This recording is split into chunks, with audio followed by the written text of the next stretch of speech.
The heat, the C, the fire, the vibe, the bomb, the songs, the ohms. For God, this a generation. For God, we are a generation. For God, you can see it in my eyes. Hi, welcome to part 2 of our introduction to mixing. My name is Juke from jukworld.com, as well as the creator of the Hip Hop Gospels at hiphopholybible.com. The Hip Hop Gospel, the Hip Hop Gospels are the first ever Holy Gospels wrapped, and then also holyfireofgod.com, HFOG TV.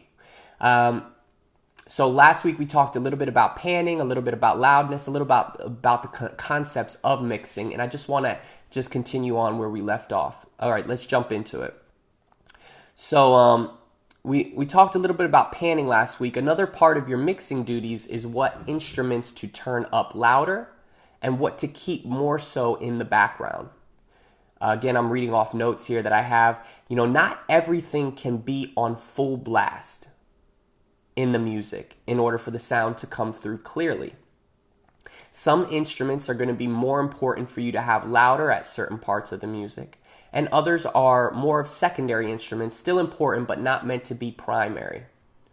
Well, which instrument should I start with when mixing? Most people start with the vocals and then mix everything else off of that. Again, there's no set rules. These things change. Some people will start with the if it's a prominent kick drum, boom, boom, boom, maybe they'll start with that and then mix everything toward that. But generally, most people start with the vocals. Now, when you mix, you shouldn't be mixing with all of your dials turned up to max. You should actually turn all your volumes down. That's big, because when I first started, I was like, okay, I'll just mix with everything at 0 dB and then just move it up. No, what you want to do is you want to give yourself a lot of room to play with, where eventually later on you can increase your music and add compressors to it, limiters to it, etc. So what you want to do, you want to mix your music down to maybe minus 12 dB, minus 16 dB is when you want to start your mix, okay? So that you can hear everything and your ears are not just just overwhelmed with the sound of everything blasting in them. Now, if you had a beat, okay, and a bass and a guitar track and a piano and a vocal track, and you put all of them at the same loudness and didn't pan anything from left to right, there would be no difference to them, and your music would just sound like a loud jumble with no distinction in it. It's kind of like an army. Everything must stay in its proper order if you want to have a really strong army, or in this case, piece of music. If there's a bunch of people who all think that they're captains, there will be no order and no one to listen to the orders given by the captains. However, if there are too many corporals, to carry out the plans, but no one to give them orders, then the army or the music will break as well. So just like most things in life, you need both to carry out the full mission. You need the prominent and the louder instruments, the captains in this horrible example, that carry the song, like maybe the drums and the melody line, and of course the vocals. Although there's no general rule, again, it could be different for each song. And then the other instruments, would be the corporals. They just come in softer or at different parts to add texture to the music. Now with panning, you want to think of everything in terms of nothing being on top of anything else. Again, I went over this a little bit last week. Unless they're in different frequency ranges. So if something is panned over to 70 and another thing is panned over to 70, but they're in different frequency ranges. One is maybe a kick drum. It wouldn't be a 70, so let's just use one is maybe a guitar, and another one is a string. Okay, and just for the use of the example, just say they're not at the same frequency ranges. Then those can kind of hang together in that panning over. As long as they're not on top of each other, as long as you don't have two instruments panned, to the same place and on the same frequency, then it's not going to be bad. As far as vocals, once you have your vocal, you want to have your main vocal, right in the middle, right at 0. And you might have another vocal. Some people have it over maybe a little bit to the right, as well. But you want to have your main vocal 0. The vocal wants to come through. The vocal has to be the main thing that comes through. And then you're also going to have your kick drum at 0 as well. And your bass generally is at 0. So again, these are some general rules for panning. Kick drums and bass lines, like I said, they're in the middle. They're not panned left or right, but they're kept at 0. Along with the lead vocal. You want the lead vocal to sit right there in the middle as the most prominent thing coming at you. Right under that is the kick drum and the bass line at 0.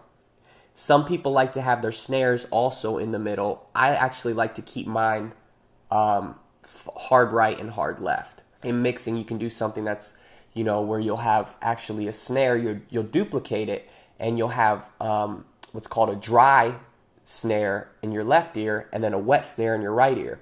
And all that means is that you panned one snare to the left, one snare hard right, and then what you did on the wet snare, you put a little reverb on it. And reverb just a tad, just a touch, adds a nice little part to the snare to carry it out. Reverb, instead of it goes.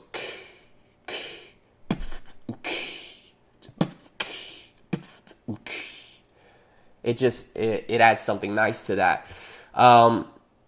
So yeah, we have the kick drum and bass line in the middle as well as the vocals. Then you generally fill in the gaps with the other instruments, and this is all to your taste.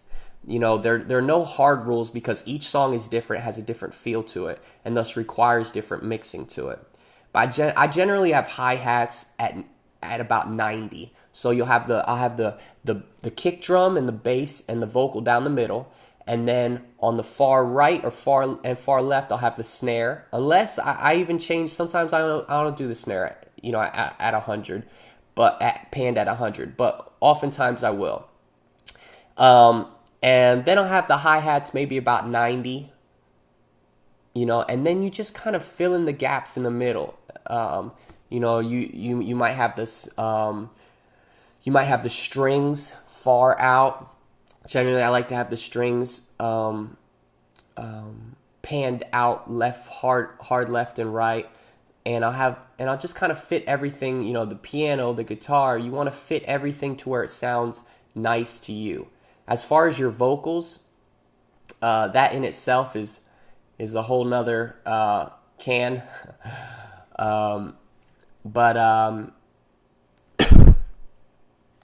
As far as your vocals, what I do generally, just an easy pan is going to be, you have one vocal down here in the middle, and then you have maybe a harmonies on 30 and 30, pan to each side. So I want to stop there. And in future tutorials, I'm going to go over different things, again, wet and dry,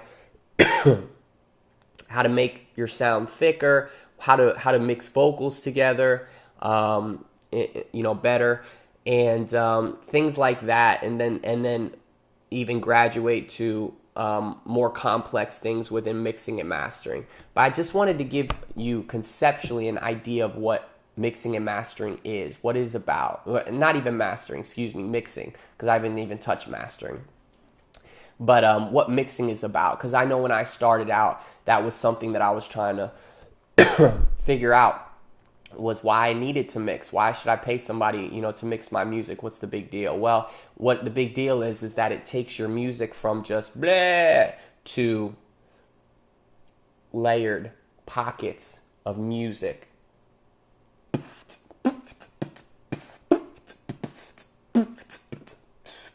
Everything is set up. You start to see music in this way, instead of just coming at you. That's not how music works. And so you want to fit it. It's kind of like a 1,000 people walking into this thin hall. They can't all just power through. They have to individually kind of take all this sound and compress it together to see what fits right and what should move forth first and what should be in the back and what should move forth after that. So anyway, I hope that helps y'all. Leave any comments that you have on the video, any questions you might have, and we'll go ahead and we'll answer those for you. Again, my name is Juke from JukeWorld.com, J-U-K World. Also the creator of the Hip Hop Gospels at hiphopholybible.com. That's the Holy Gospels wrapped. It's never been done before. And holyfireofgod.com, HFOG TV. Please subscribe, and we'll send you a lot more helpful instructional videos on mixing and other music-related things. So we'll see y'all next week. God bless. The heat, the C, the fire, the vibe, the bomb, the songs, the ohms. For God, this a generation. For God, we are a generation. For God, you can see it in my eyes. The trials, the passion is real. When I'm fasting, I'm smashing you cats with the seal. This a generation. For God, we are a generation. Check, yo, I rap acid, spoon feed your raps that are classic.